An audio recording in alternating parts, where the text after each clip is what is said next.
A very good noon to each and every one of you. I am Richa Sharma and you are watching परचम। आज है 6th of May और आज के ही नहीं सिर्फ लेकिन 2 दिन के करंट अफेयर्स हमको डिस्कस करने। वाई? बिकॉज येस्टरडे वो संडे और वीकली रिवीजन सेशन आता है संडे को, डेली सीए नहीं आता। एंड आई रियली होप आपने वीकली रिवीजन सेशन कर लिया होगा, पिछला पूरा हफ्ता तैयार करके साइड रख दिया होगा। सो मंडे टू सैटरडे दिन में 12 बजे आपका डेली सीए आता है। आज की यानी 6th of May 2024 की तिथि देखते हैं। वैसाख महीने की कृष्ण पक्ष की त्रयोदशी है आज, बहुत ही जल्द, यानी कि वैसाख कृष्ण पक्ष की जो पूर्णिमा होती है, ठीक है, उस दिन कौन सी एक इम्पॉर्टेंट फेस्टिविटी मान लीजिए, एक इम्पॉर्टेंट डे होता है, वो क्या मनाया जाता है उस दिन?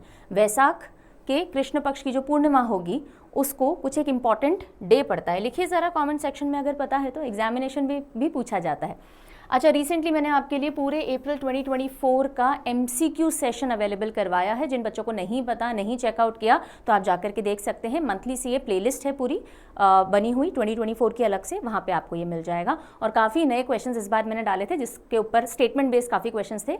Very good response people have given. चलो, अब आप में से कई सारे बच्चे पूछ रहे हैं कि मैम मंथली मैगजीन कब तक अवेलेबल होगी, तो मैं हर बार बताती हूँ, by 7th of every month आपको मंथली मैगजीन मिलती है। कहाँ से ले सकते हो? parchamclasses.in वेबसाइट से ले सकते हो। तो अभी मंथली सीए चल रहा है, संदीप सर ले रहे हैं, राइट? 5 सेगमेंट्स में होता है, उन सभी को जोड़ करके एक मंथली मैगजीन बनती है जो आपके लिए अवेलेबल बाय 7th करवा दी जाएगी। हिंदी वाली 10 तारीख तक आएगी, ओके। और डेली सीए जो आज आप पढ़ोगे वो आप परचम टेलीग्राम या परचम ऐप से एक्सेस कर सकते हो। अगर आपको सीए सब्सक्रिप्शन लेना है तो परचम ऐप पे चले जाइए। इसमें जितने भी करंट अफेयर आप यूट्यूब पे पढ़ते हो सेशन, उन सब के PDF 1 साल तक की वैलिडिटी के साथ मिल जाते हैं। ज़्यादा जानकारी इस सेशन में मैं नहीं दूंगी, बिकॉज यहाँ पढ़ने पे थोड़ा फोकस करेंगे। आप इन हेल्पलाइन नंबर्स को कांटेक्ट कर सकते हो। ईमेल है, कोई भी PDF या कुछ भी बाय किया है, नहीं मिल रहा, एक्सेस नहीं कर पा रहे हो, प्लीज़ यहाँ लिखा करो parchamclasses06@gmail.com पे। परचम ऐप में चैट करके आप डिस्काउंट्स एक्सेट्रा की डिटेल्स भी ले सकते हो। चलो, लास्ट सेशन जो हुआ था सैटरडे को, जाते जाते क्वेश्चन आपसे पूछा था, उसके आंसर के डिस्कशन से शुरुआत करेंगे। So this was asked on 4th of May, right? चलिए, so recently which cricket player has been banned from all cricket for a period of 5 years by international cricket council. ICC ने एक खिलाड़ी को, West Indies के एक खिलाड़ी हैं जिनको 5 साल के लिए बैन कर दिया है from all forms of cricket, right? और उनका नाम पूछा गया था आपसे, क्या आंसर होगा?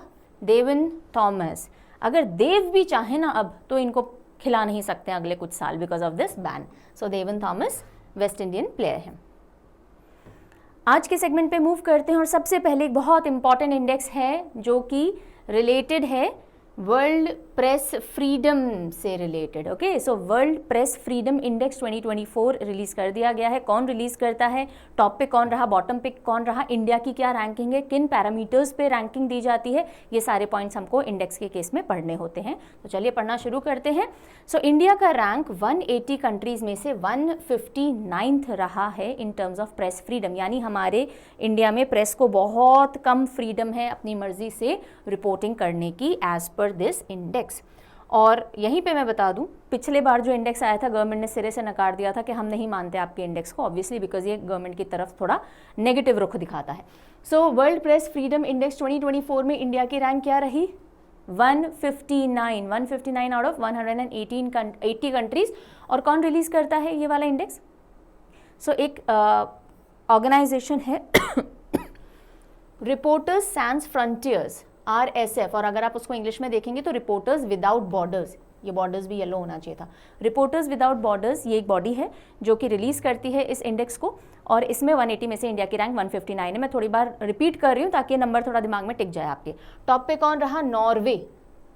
नॉर्वे। प्रेस की फ्रीडम को हम छीन लें? नो वे, बिल्कुल नहीं छीनेंगे, ऐसा नॉर्वे बोलता है, इसलिए टॉप पे रहा है, followed by Denmark, right? Bottom की अगर हम बात करें, एरिट्रिया एंड उसके जस्ट ऊपर सीरिया था, ओके। सो लास्ट कंट्री रही है एरिट्रिया, जिसके पास बिल्कुल प्रेस फ्रीडम नहीं है। और मिडिल ईस्ट, अगर हम रीजन वाइज बात करें तो मैग्रेब एंड मिडिल ईस्ट वाला जो रीजन है वहाँ पे प्रेस फ्रीडम सबसे वर्स्ट रही है। चलो इंडिया की बात करते हैं बिकॉज ये ज़्यादा इंपॉर्टेंट एरियाज हैं। इंडिया में हमने देखा इस बार का रैंक 159, पिछले साल 2023 में हम 161 रैंक पे थे, यानी इस बार हम इम्प्रूव हुए हैं रैंक वाइज। 161 से हम बढ़ के 159 पहुंचे हैं। लेकिन लेकिन ये सिर्फ इसलिए हुआ है बिकॉज हमसे बाकी जो कंट्रीज़ थे वो ज़्यादा स्लिप हो गए हमसे, तो इसलिए हम रैंक में ऊपर चढ़ गए हैं। मैं ऐसा क्यों बोल रही हूँ? मैं इसलिए बोल रही हूँ बिकॉज अगर आप स्कोर वाइज देखेंगे तो स्कोर में हम नीचे गए हैं। जहाँ पिछले साल हमारा स्कोर 36.62 था, इस बार 31.28 है फ्रीडम के अंदर ऑफ प्रेस। तो स्कोर नीचे गया है लेकिन रैंक ऊपर गया because other countries have drop their ranking further, उनके स्कोर ज़्यादा गिर गए हैं और वो हमसे नीचे जा चुके हैं। ठीक है, अगर हम थोड़े आसपास के देशों की बात करें तो पाकिस्तान, श्रीलंका, तुर्की, इनसे भी इंडिया पीछे है in terms of press freedom. और तुर्की 158, पाकिस्तान का 152 रैंक है, हमारा 159 है, श्रीलंका 150 पे है, हम 159 के ऊपर हैं। ये सारे पॉइंट्स ना कंपैरिजन के थोड़े बहुत पढ़ लिया करो बिकॉज स्टेटमेंट बेस्ड क्वेश्चंस जो आते हैं, जो थोड़े अच्छे लेवल के एग्जामिनेशन की मैं बात कर रही हूँ, जनरल जो छोटे छोटे एग्जाम्स होते हैं वनडे वाले, उनमें इतने डिफिकल्ट एस्पेक्ट से नहीं पूछेंगे, वो आपसे रैंक पूछ लेंगे एक्सेट्रा। लेकिन बाकी स्टेटमेंट बेस्ड क्वेश्चन, जैसे आप SSC CGL की बात करोगे, आप CDS की बात करोगे, इस तरह के क्वेश्चन डेफिनेटली देखने को मिलेंगे। राइट, अब ये जो प्रेस फ्रीडम क्वेश्चनर है जिसके बेसिस पे रैंकिंग दी गई है, इसमें 5 कैटेगरीज पे आंका जाता है देशों को। पॉलिटिकल कॉन्टेक्स्ट में आप जो रिपोर्टिंग कर रहे हो उसमें कितनी फ्रीडम है, legal, economic, socio cultural and security. और हमारी जो स्कोरिंग है सारे ही एरियाज में कम हुई है एक्सेप्ट द सिक्योरिटी, यानी सिक्योरिटी वाले एरिया में हमारी जो रैंकिंग का स्कोर, जो हमारी ओवरऑल स्कोर है सिक्योरिटी में, वो ठीक रहा। बाकी सब में हमारा स्कोर ड्रॉप ही हुआ है पिछले साल के मुकाबले। राइट, सो आउट ऑफ 180 159 पिछले साल हमारा रैंक कितना था, 161 था। गॉट इट जी। और किसकी बात कर रही हूँ मैं, कौन सा इंडेक्स हमने पढ़ा अभी, वर्ल्ड प्रेस फ्रीडम इंडेक्स। कौन देता है, किसने रिलीज किया, रिपोर्टर्स विदाउट बॉर्डर्स। चलिए आगे बढ़ेंगे।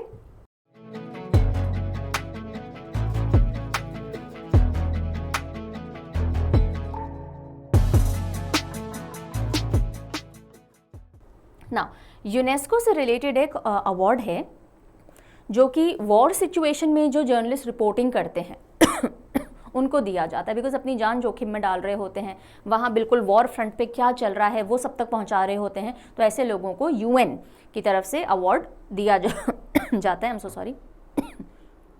सो पैलेस्टीनियन जर्नलिस्ट्स हैं पैलेस्टाइन के, okay, Palestinian journalist were awarded world press freedom award. अब ये आप सब देख रहे हो वर्ल्ड प्रेस फ्रीडम से रिलेटेड ही सब कुछ क्यों आ रहा है, इंडेक्स भी अभी आया, ये अवार्ड भी अभी आया, क्यों? क्योंकि हमने वर्ल्ड प्रेस फ्रीडम डे पढ़ा था, रिसेंटली पढ़ा था वर्ल्ड प्रेस फ्रीडम डे। बता दो मुझे डेट कब आता है ये, उसी के आसपास ये अवार्ड भी डिक्लेयर हुआ, उसी के आसपास वो इंडेक्स भी इशू किया गया है। World press freedom day is observed on which date, और इंपॉर्टेंट डे है, थीम भी इंपॉर्टेंट है, सब कुछ अच्छे से ध्यान रखिएगा। Coming back to this, Palestinian journalist awarded world press freedom award amidst reporting in Gaza. Gaza के अंदर इसराइल की तरफ से जो ब्लास्टिंग्स चल रही हैं उनकी रिपोर्टिंग जो पैलेस्टीनियन जर्नलिस्ट कर रहे हैं उनको ये अवार्ड दिया गया है। UNESCO Guillermo Cano world press freedom prize, so UNESCO की तरफ से दिया जाता है और प्राइज का नाम है Guillermo Cano world press freedom prize. ये गिलेर्मो कैनो कौन थे, ये कंबोडिया से एक जर्नलिस्ट थे जिनको मार दिया गया था रिपोर्टिंग के लिए। सो पैलेस्टीनियन जर्नलिस्ट जो कि गाजा में कवर कर रहे हैं उनको ये अवार्ड दिया गया है। ये हर साल दिया जाता है 1997 से, राइट। और प्रेस की फ्रीडम को ऑनर करते हैं कि भाई आप ऐसी सिचुएशंस में भी जाकर के अपनी रिपोर्टिंग कर रहे हैं। ठीक है, क्लियर हो गया? ओके। यूनेस्को का नाम आया है तो थोड़ा स्टैटिक पोर्शन देख लेते हैं यूनेस्को की डिटेल्स के साथ में। यूनेस्को का फुल फॉर्म है United Nation Educational Scientific and Cultural organisation.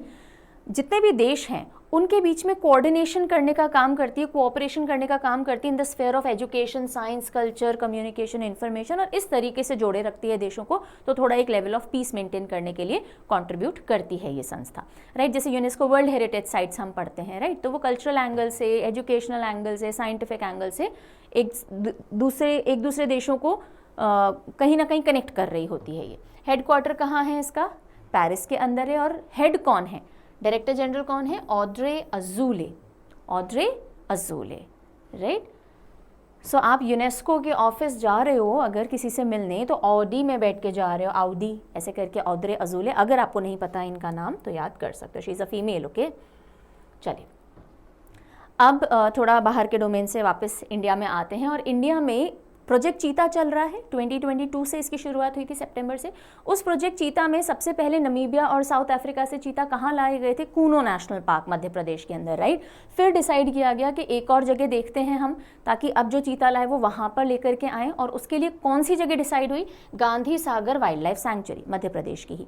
तो अब बहुत ही जल्दी कीनिया से एक टीम आने वाली है जिनके साथ इंडिया बातचीत करेगा कि कीनिया से चीताज को यहाँ लाया जा सके। साउथ अफ्रीका से भी बातचीत चल रही है और कीनिया से भी बातचीत होगी। तो ये मोटी मोटी न्यूज़ है, ठीक है। अब हम पढ़ लेते हैं। So India and Kenya to discuss cheetah sourcing from wild life sanctuary, right.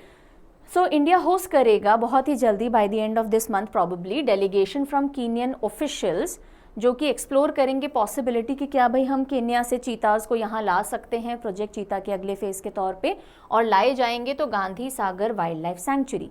अब जैसे ही कोई सैंक्चुरी न्यूज़ में आ गई, बहुत अच्छे से पकड़ कीजिएगा, एग्जामिनर पूछ सकता है कहाँ पर है, मध्य प्रदेश के अंदर है, राइट। और अभी मैं मैप पे भी दिखा दूंगी। और ये सेकंड साइट की तरह पिछले साल ही चूज़ कर ली गई थी कि यहाँ पे अब जब चीता आएंगे तो यहाँ इंट्रोड्यूस करवाए जाएंगे।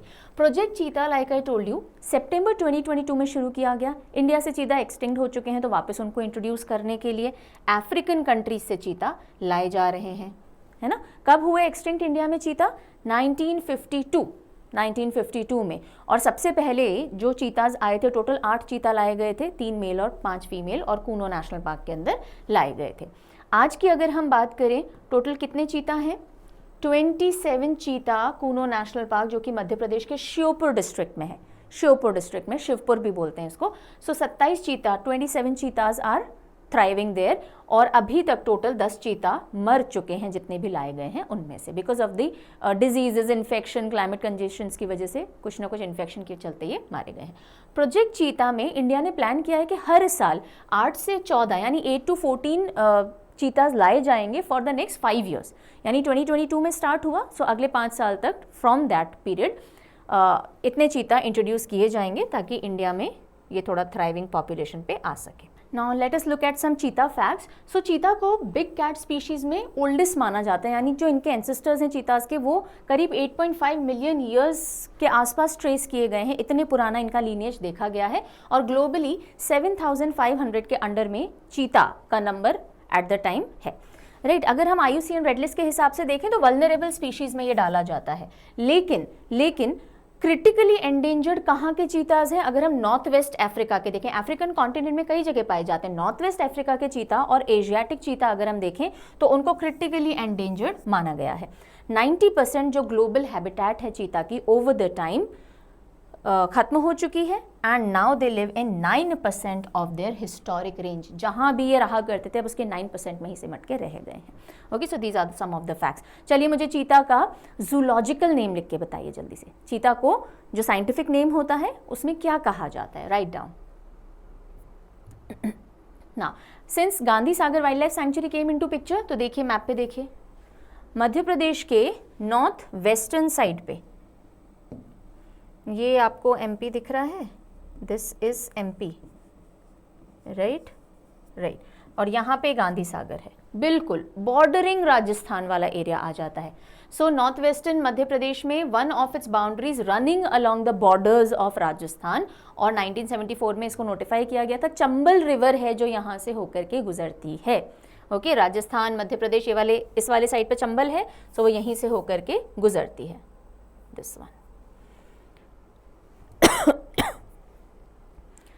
Fine, so moving over to another piece of news, और ये ड्रोन से रिलेटेड है। ऐसा ड्रोन जो कि बॉम्बर ड्रोन है, बॉम्ब फेंकेगा। सो इंडिया का first ever bomber UAV unveiled in Bengaluru के अंदर इसको अनवील किया गया है, और flying edge defence and aerospace ये कंपनी है, इसने इस बॉम्बर UAV को बनाया है। इंडिजिनस बॉम्बर इंडिया में ही बना है, unmanned aircraft developed by Bengaluru firm, और फर्म का नाम क्या है? Flying wedge defence. इस UAV का नाम या इस ड्रोन का नाम क्या रखा गया है? FWD-200B unmanned aircraft. इस कंपनी का ऐसा कहना है कि भाई इंडिया का ये पहला बॉम्बर UAV है, और इसकी पेलोड कैपेसिटी कितना भार लेकर के जा सकता है, 100 kgs का नॉर्मल पेलोड कैपेसिटी बढ़ा करके करीब 450 के आसपास की जा सकती है। और इसको MALE unmanned combat aerial vehicle की तरह क्लासिफाई किया गया है। MALE यानी medium altitude long endurance, medium altitude में उड़ेगा, बहुत ऊंचा नहीं जाएगा, मीडियम ऑल्टीट्यूड पे लॉन्ग एंड्योरेंस यानी काफ़ी दूर तक देरी तक उड़ सकता है, उसको MALE कहा जाता है। अनमैन्ड कोई इंसान नहीं होगा, कॉम्बैट के लिए इस्तेमाल किया जाएगा यानी कि ध्वस्त करने के लिए ओपोनेंट को, और एरियल व्हीकल है, उड़ेगा।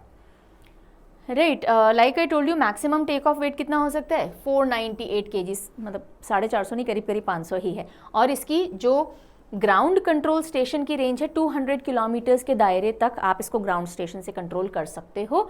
और ये ऑप्टिकल सर्वेलेंस में अगर आपको निगरानी रखनी है या फिर आपको मिसाइल्स वगैरह वेपन्स प्रिसिजन से कहीं गिराने हैं, उन सब में ये काम आने वाला है। करीब 370 किलोमीटर पर आवर की स्पीड मैक्सिमम होगी और इसकी एंड्योरेंस कैपेसिटी करीब करीब 20 घंटे मैक्सिमम तक चल सकता है ये। Okay, so these were the specifications of this particular UAV।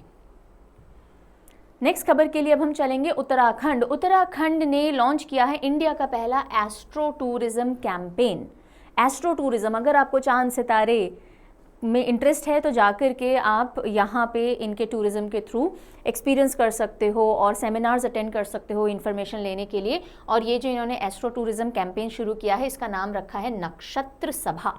क्या रखा है, नक्षत्र सभा। तो ये समझ लेते हैं उत्तराखंड में, right. Uttarakhand tourism announces India's first astro tourism campaign name नक्षत्र सभा, और किसी के साथ मिलके स्टार्ट किया है ये। सो उत्तराखंड टूरिज्म डेवलपमेंट बोर्ड ने ज्वाइन किया है स्टारस्केप्स को। इन दोनों ने मिल करके, स्टारस्केप्स एक कंपनी है जो हेल्प करेगी इस सब में एस्ट्रो टूरिज्म कंपनी है ये, और नक्षत्र सभा एक कैंपेन इन्होंने इंट्रोड्यूस की है ताकि एस्ट्रो टूरिज्म का एक्सपीरियंस लोगों को दिया जा सके। बहुत सारी इसमें एक्टिविटीज़ होंगी, स्टार गेजिंग करो, ऑब्जर्वेशंस करो, और कॉन्टेस्ट होंगे, एट्सेट्रा एट्सेट्रा, कैंपिंग होगी। शुरुआत कहाँ से होगी, मसूरी से इसकी स्टार्टिंग होगी, जॉर्ज एवरेस्ट मसूरी से जून के अंदर, और फिर उत्तराखंड के अलग अलग लोकेशंस में ये कंडक्ट करवाया जाएगा। सो कुल मिला के नक्षत्र सभा याद रखिएगा, उत्तराखंड याद रखिएगा, और जो कंपनी है जिसके साथ मिलकर करवाया जा रहा है स्टारस्केप्स। Got it. चलो जी, चंडीगढ़ चलते हैं। चंडीगढ़ यूनिवर्सिटी जो है उसने एक लीप ले लिया है, एक बड़ा कदम लिया है, और हार्वर्ड यूनिवर्सिटी के साथ एक MOU साइन किया है, और इंडिया का पहला यूनिवर्सिटी बन गया है जो कि हार्वर्ड के टीचर्स डायरेक्टली इस यूनिवर्सिटी में पढ़ाएंगे। Yes, so Chandigarh university becomes India's first university to sign MOU with Harvard business school online. ऐसा MOU साइन करने वाली चंडीगढ़ यूनिवर्सिटी भारत की पहली बन गई है। अपने कौन से प्रोग्राम के लिए, MBA प्रोग्राम। तो अब जो बच्चे चंडीगढ़ यूनिवर्सिटी में MBA प्रोग्राम में एनरोल करेंगे तो उनका एक जो सेमेस्टर होता है, 6 महीने का जो एक पीरियड होता है, उसमें हार्वर्ड के प्रोफेसर्स भी उनको पढ़ाएंगे और काफ़ी ग्लोबल एक्सपोजर इससे बच्चों को मिलेगा। This is what the news is all about. बस ये वन लाइनर इतना ही ध्यान रखना है आपको।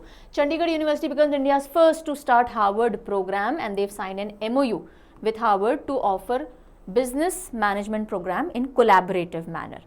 Faculty of Harvard University Business School वो एक सेमेस्टर में पढ़ाएगी बच्चों को, और इससे बच्चों की जो ग्रेडिंग है वो उन बच्चों के साथ हो पाएगी, प्लेसमेंट में उनको एक्सपोजर मिलेगा, ये सारे फैसिलिटीज़ होंगे।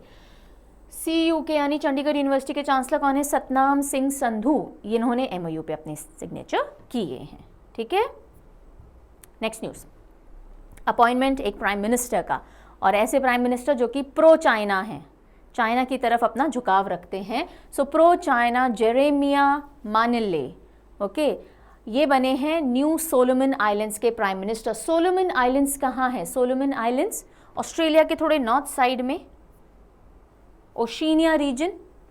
सो ये ऑस्ट्रेलिया है, ये यहाँ पे सोलोमन आइलैंड्स पड़ता है। ठीक है, सो सोलोमन आइलैंड्स में नए प्राइम मिनिस्टर अपॉइंट हुए हैं और वो प्रो चाइनीज़ हैं। ये बताना क्यों ज़रूरी था, बिकॉज चाइना का थोड़ा सा स्प्रेड इस एरिया में अच्छा हो सकता है फ्यूचर में। Solomon Islands elected Jeremiah Manele. तो आप सोलो मैन हो, ये मान ले भाई, बात है ना। इंसान को हम बोलते हैं ना, अकेले आए हो अकेले ही जाना है, बीच का सारा झंझट है जो भी आपको परिवार बनाना है, अकेले आना है अकेले जाना है, यानी आप सोलो मैन हो, यही सोच के जियो। मान ले इस बात को भाई, मान ले। ठीक है। सो सोलोमैन मान ले, इस तरह से आप याद रख सकते हैं। पहले फॉरेन अफेयर्स मिनिस्टर थे, अब इनको प्राइम मिनिस्टर के पद पे बिठा दिया गया है और ये इन्होंने प्लेज भी इसी बेसिस पे ली थी कि मैं चाइना फ्रेंडली पॉलिसी अपनी कंटिन्यू रखूंगा। सोलोमन आइलैंड एक कंट्री है जो कि ओशिनिया के मेलेनेशिया रीजन के अंदर आती है। ओशिनिया में मेलेनेशिया, माइक्रोनेशिया, पॉलिनेशिया ऐसे अलग अलग रीजन्स हैं और उसमें मेलेनेशिया में आती है। कैपिटल क्या है? होनियारा।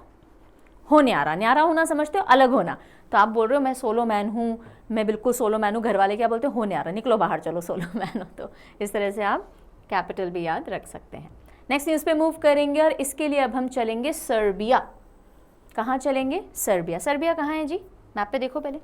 यूरोप, यूरोप में थोड़ा सदर्न पार्ट में आओ और ये रहा, आई ये, ठीक है। So this is Serbia. यहाँ से रिलेटेड न्यूज़ है। अब समझिएगा न्यूज़ क्या है। एक बहुत प्री हिस्टोरिक सिविलाइजेशन के साक्ष्य यानी कि सबूत यहाँ से मिले हैं कि यहाँ पे करीब 7000 ईयर्स पहले लोग रहा करते थे। So archaeologists have uncovered 7000 year old pre historic settlement in Serbia. Okay, और ये कहाँ पे? सर्बिया के नॉर्थ ईस्ट में तामिस रिवर है उसके पास में। कौन सी रिवर? तामिस रिवर। सो तामिस रिवर थोड़ा ध्यान रख लीजिएगा, सर्बिया से लेना देना है इसका। और सेटलमेंट बिलीव किया जाता है कि लेट नियोलिथिक पीरियड जो है, नियोलिथिक में भी थोड़ा सा लेटर साइड वाला जो पीरियड है उसके आसपास ये करीब 11 से 13 हेक्टेयर में फैली हुई ये पूरी सिविलाइजेशन थी और अब इसका खुलासा किया गया है। सर्बिया की अगर हम बात करें, लैंडलॉक्ड कंट्री है साउथ ईस्ट यूरोप में। ये लैंडलॉक्ड है, देखो हर तरफ, Bulgaria, Romania, Hungary, Croatia, Bosnia, इन सबसे इधर घिरी हुई है। और इसकी कैपिटल क्या है सर्बिया की? बेलग्रेड। बेलग्रेड। सर ने बेल बजा दी भाई, लो क्लास खत्म हो गई, सर ने बेल बजा दी है। सर्बिया, बेलग्रेड, और सर्बियन दिनार is the currency of this particular country. अच्छा, अब ये जो न्यूज़ है ये मैं बता देती हूँ, कल हमने मतलब सैटरडे को पढ़ी थी और वहाँ कमेंट में बच्चों का आ रहा था कुछ कन्फ्यूजन दो न्यूज़ को लेकर के। वो दोनों न्यूज़ आज मैं वापस ले रही हूँ टू क्लियर दैट कन्फ्यूजन। देखिए, ये जो पाम डियोर न्यूज़ क्या है, नए बच्चे भी हैं उनको भी मैं बता दूँ। कांस फिल्म फेस्टिवल होने वाला है। सो कान फिल्म फेस्टिवल के अंदर एक अवार्ड दिया जाता है, palm Dior, honorary palm Dior, एक तरह से लाइफ टाइम अचीवमेंट के लिए दिया जाता है। तो इस साल 3 पाम डियोर दिए जाएंगे। एक जॉर्ज लूकास को, ओके, स्टार वॉर्स से रिलेटेड है ये डायरेक्टर, एक मेरिल स्ट्रीप को, पॉपुलर एक्ट्रेस हैं, और एक स्टूडियो घिबली को। ओके, स्टूडियो घिबली, पहली बार किसी स्टूडियो को या किसी इंसान को नहीं, किसी स्टूडियो को ऑनररी पाम डियोर दिया जा रहा है कान फिल्म फेस्टिवल के अंदर। Studio Ghibli, now the studio Ghibli is Japan based और एनिमेटेड फिल्म्स वगैरह बनाता है। इनकी एक एनिमेटेड फिल्म है जिसको इस बार ऑस्कर्स भी मिला था, अभी हम देखेंगे। सो हॉलीवुड एक्ट्रेस हैं मेरिल शीप, इनको मेरिल स्ट्रीप, और इनके साथ साथ ये देखो जॉर्ज लूकास, स्टार वॉर्स के डायरेक्टर। एंड ये कौन है? मियावाकी, याद है जो हमने पढ़ा था कि इनको ऑस्कर्स मिला था। सो मियावाकी जी को फाउंडर हैं एक स्टूडियो के, जापानीज स्टूडियो जिसका नाम है स्टूडियो घिबली, और ब्रिलियंट एनिमेशन सिनेमाज बनाते हैं। जैसे कि इनमें से अगर आपने कोई मूवी देखी हो, मैंने तो बस बॉय एंड द हेरोन को छोड़ के देख रखी है दोनों, Spirited Away, My Neighbour Totoro, right. So ये सारी मूवीज़ इन्हीं के स्टूडियो ने बनाई हैं और इनको भी ये अवार्ड दिया जाएगा। Hayao Miyazaki, not Miyawaki, sorry, Miyazaki. Miyawaki तो वो टेक्निक थी ना जहाँ अर्बन एरियाज में हम ट्रीज लगाते हैं टू कॉम्बैट एयर पोल्यूशन, ये मियाजाकी हैं। Hayao Miyazaki is the director of one of the founders. इनको भी इस बार ऑस्कर्स मिला था इसी मूवी के लिए, boy and the Heron, right. And star Wars creator George Lucas. तो इन 3 एंटिटीज़ को इस बार पाम डियोर ऑनररी मिलने वाला है। क्लियर हुई ये वाली न्यूज़? ठीक है, अब आ जाओ अमूल पे। अमूल को लेके कन्फ्यूजन हुआ था, तो देखो अमूल ऐसा नहीं है कि पहली बार किसी इंटरनेशनल टीम को स्पॉन्सर करने जा रहा है। अमूल काफ़ी सालों से अलग अलग टीम्स को स्पॉन्सर करता आ रहा है, लेकिन T20 इंटरनेशनल में पहली बार US से पार्टिसिपेट कर रहा है। वो भी होस्ट और कैंडिडेट दोनों की तरह से पार्टिसिपेट कर रहा है, मतलब कॉम्पीटिंग टीम। और अमूल को इस USA की क्रिकेट टीम को स्पॉन्सर करने जा रही है अमूल, इसलिए मैंने हाईलाइट किया। लेकिन येस, अमूल साउथ अफ्रीका की टीम को भी स्पॉन्सर कर रही है। So Amul is the sponsor for USA's and South African cricket team in ICC T20 world cup. ठीक है, समझ में आ गई बात। अब मैंने यहाँ पे क्लैरिफिकेशन के लिए और आपकी अंडरस्टैंडिंग के लिख दिया है कि अमूल साउथ अफ्रीका टीम से पहले से भी एसोसिएटेड थी। 2019 ओडीआई सीरीज हुई थी, 2023 आईसीसी वर्ल्ड कप जब हुआ था तो भी अमूल ने स्पॉन्सरिंग की थी। उसके अलावा साउथ अफ्रीका को, अफगानिस्तान को, नेदरलैंड्स को ये करते ही आते हैं स्पॉन्सर। यूएस से अपना डेब्यू कर रहा है और उसको अभी अमूल इस बार स्पॉन्सर करेगा। ठीक है जी, अमूल के मैनेजिंग डायरेक्टर जयंत मेहता। अब स्पोर्ट्स की कुछ बची हुई न्यूज ले लेते हैं, फिर हम रिवीजन क्वेश्चंस की तरफ मूव करेंगे। So Mumbai City FC regain the Indian Super League crown, Indian Super League crown over Mohun Bagan SG. सो मोहन बागान को हराते हुए मुंबई सिटी ने जीत लिया है Indian Super league. Indian Super league India में मेंस की फुटबॉल लीग है जो कि खेली जाती है, इसमें अलग अलग फ्रेंचाइज होती हैं और वो खेलती हैं। सो मुंबई सिटी एफसी ने मोहन बागान सुपर जायंट को हरा दिया है और ये कहाँ हुआ फिनाले? कोलकाता के अंदर हुआ। इंडियन सुपर लीग 2023-24 के विनर्स कौन बने? मुंबई सिटी एफसी बनी। यहाँ तक की बात समझ में आ गई ना? ये कुछ अवार्ड्स मैंने लिखे हैं, बहुत इंपॉर्टेंट नहीं हैं क्योंकि इंडियन सुपर लीग से बहुत डीप में जाके क्वेश्चन पूछे जाएं चांसेस कम है, पर एक बार देख लीजिएगा कि गोल्डन ग्लव अवार्ड कब दिया जाता है, किसको दिया जाता है? बेस्ट गोलकीपर को, गोल्डन बूट बेस्ट फुटबॉलर को, और player of the entire league Dimitrios Petratos Mohun Bagan Super giant से ये खेलते हैं। अबाउट इंडियन सुपर लीग ये मैंने लिख दिया है बिकॉज बहुत कम बच्चों को शायद पता होगा और एक बार जानना ज़रूरी है कि ये एक प्रोफेशनल फुटबॉल लीग है इंडिया में, जिसमें अलग अलग फ्रेंचाइज अलग अलग सिटीज़ से आकर के पार्टिसिपेट करती हैं। ऑफिशियली 2013 में इसकी शुरुआत की गई थी और फ्रेंचाइज सिस्टम पे ये वर्क करता है। इसकी शुरुआत all India football federation, Reliance industries और स्टार स्पोर्ट्स की पार्टनरशिप के साथ चालू हुई थी और इसको रिकॉग्निशन मिल रखा है एशियन फुटबॉल कॉन्फेडरेशन का भी, ग्लोबल गवर्निंग बॉडी फीफा जो है उसका भी। तो एक रिकग्नाइज्ड लीग है इंडिया की इंडियन सुपर लीग, जिसमें अलग अलग फ्रेंचाइज आपस में कॉम्पीट करते हैं। कौन जीता इस बार, किसको हराया? मुंबई सिटी एफसी जीती है, हराया मोहन बागान एसजी को। चलिए, then moving over to I think the last piece of news. Athletics में इंडिया तेजस्विन शंकर, क्या नाम है? तेजस्विन शंकर, हाई जंप में पार्टिसिपेट करते हैं एथलेटिक्स में भी। इन्होंने विक्ट्री ली है मेंस हाई जंप इवेंट में USATF फेस्टिवल जो कि एरिजोना USA में चल रहा था वहाँ पे। सो एरिजोना USA के अंदर जो एथलेटिक इवेंट या मीट हुई जिसे USATF फेस्टिवल भी कहा जाता है, उसमें कौन जीत करके आए हैं इंडिया से? तेजस्विन शंकर। तेजस्विन शंकर ने हाई जंप के अंदर जीत हासिल की है। क्लियर हो गया? बस ये वन लाइनर न्यूज़ है। चलिए अब रिवीजन क्वेश्चन की तरफ मूव करें। उससे पहले इस मंथ से जो सवाल आपको मिलेगी जिसके अंदर अप्रैल के MCQs होंगे करंट अफेयर के विद एक्सप्लेनेशन, तो आपको 200 MCQs मिलेंगे। पिछले महीने तक आपको 150 मिलते थे। तो ये एक पीस ऑफ न्यूज़ मुझे शेयर करनी है और ये कब से अवेलेबल हो जाएगी? 10th ऑफ एवरी मंथ को ये अवेलेबल होती है। सो सवाल CA ऑब्जेक्टिव आपको parchamclasses.in पे मिलेगी। इसका एनुअल सब्सक्रिप्शन आपको परचम ऐप पे मिल जाएगा। जिन बच्चों ने अभी तक चेकआउट नहीं की है CA रफ्तार, वो सवाल थी, ये रफ्तार है। ये जितनी भी इंपॉर्टेंट न्यूज़ एक क्वार्टर में आई हैं, यानी 3 मंथ्स में, जनवरी, फरवरी, मार्च का ये रिलीज़ हो चुका है, तो उन सभी की हेडलाइन फॉर्म के अंदर ये ई बुक है जिसमें सारे कैटेगरी वाइज न्यूज़ आपको मिलेंगे। इसका एनुअल सब्सक्रिप्शन ऐप पे और इंडिविजुअल parchamclasses.in वेबसाइट पे आप देख सकते हो। Got it? चलो, time for revision question. Gear up, करो आंसर। जो बच्चे हिंदी में समझना चाहते हैं उनको मैं समझा रही हूँ। Consider the following statements regarding world press freedom index 2024। World press freedom index 2024 हमने पढ़ा। 2 स्टेटमेंट आपको दे रखी हैं, आपको करेक्ट बतानी है कौन सी है। India's rank improve from 171 in 2023 to 159 in 2024। 171 था क्या पिछले साल और अब 159 है? 159 तो सही है, ये गलत है भाई। 171 नहीं था, 161 था। तो ये स्टेटमेंट तो हो गया wrong. India score dropped in all categories of press freedom questionnaire except security indicator. सही है, बिल्कुल सही है, right? So only 2, B will be the right answer. Next, what is the name of India's first astro tourism campaign announced by Uttarakhand Tourism? Uttarakhand Tourism ने astro tourism campaign announce की है, उसका नाम आपसे पूछा जा रहा है, उस कैंपेन का क्या नाम है? The right answer would be नक्षत्र सभा, B. All right. Next, which university became India's first to start a Harvard programme for master of business administration?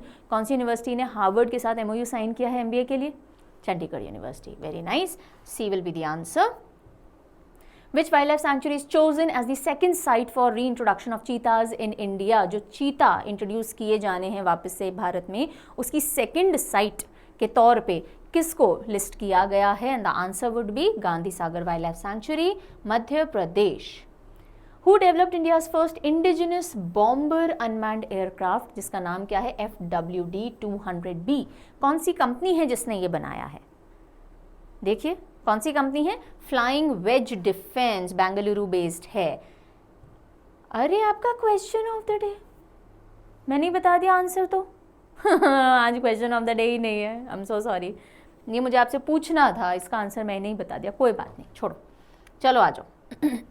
सो आज के लिए जाते जाते ये थॉट है, do not allow your heart to take pleasure with the praises of people nor be saddened by their condemnation. लोग अपनी मन मर्जी और अपने मूड के हिसाब से आपकी या तो तारीफ कर देंगे या बुराई कर देंगे, है ना. और डिजिटल ग्लोबल वर्ल्ड जो अभी चल रहा है उसमें तो आप किसी को जानते तक नहीं हो. बहुत आप किसको जानते हो? जो आपके अड़ोसी पड़ोसी हैं, दोस्त सर्कल है आपका पास का, आप किसको जानते हो? वरना नहीं जानते हो ना. तो आप अपने परसेप्शन के बेसिस पे, अपने थॉट्स के हिसाब से, अपनी पर्सनैलिटी के हिसाब से, अपने मूड के हिसाब से, अपने हॉर्मोन्स के हिसाब से सामने वाले इंसान को कोई ना कोई तरह से जज कर लेते हो या कॉमेंट दे देते हो. अब वो अच्छा भी हो सकता है, बुरा भी हो सकता है. एक पल के लिए तो हमको बहुत अच्छा या बहुत बुरा लगता है. अगर आप मेरी तारीफ करोगे कि मैम बहुत अच्छा पढ़ाया, माइक्रो सेकंड के लिए एक अच्छी फीलिंग आएगी, है ना, हैप्पी हार्मोन रिलीज होंगे. उसके बाद क्या मुझे फ़र्क पड़ना चाहिए? नहीं पड़ना चाहिए. अगर आपको तारीफ से बहुत ज़्यादा फ़र्क पड़ता है ना, तो उतना ही फ़र्क फिर आपको जब आपका क्रिटिसिज्म किया जाएगा उससे भी पड़ेगा. इसलिए कोशिश कीजिए हर अवस्था में आपकी तारीफ हो चाहे आपकी बुराई हो, थोड़ा न्यूट्रल, नॉर्मल, बैलेंस बने रहने की. जब आपकी बुराई की जाती है, कई बार लोग क्रिटिसाइज़ कर देते हैं, कई बार घर वाले भी कर देते हैं, बाहर वाले भी कर देते हैं. एक बार के लिए तो बुरा लगता है, पर क्या हमें उसे पकड़ के वो बुरा फील करते ही रहना चाहिए? नहीं, वो भी नहीं करना चाहिए. कोशिश तो एटलीस्ट यही करनी चाहिए. डिफ़िकल्ट होता है, कोशिश ज़रूर करनी चाहिए कि हमें बैलेंस्ड के साथ, एक बैलेंस फीलिंग के साथ सर्वाइव कर सके. बिकॉज देखिए, आप अपने आप को सबसे ज़्यादा इस दुनिया में जानते हो, राइट. किसी को बताना हो चाहे नहीं बताना हो, हमें हमारी कमियां, खामियां, अच्छाइयां सब पता होती हैं. बस ये इंश्योर कीजिए कि हम अच्छे और ठीक रास्ते पे चलते रहें. बाकी दुनिया क्या बोलती है बोलने दो, ठीक है. On this note I take your leave. Bye bye, see you.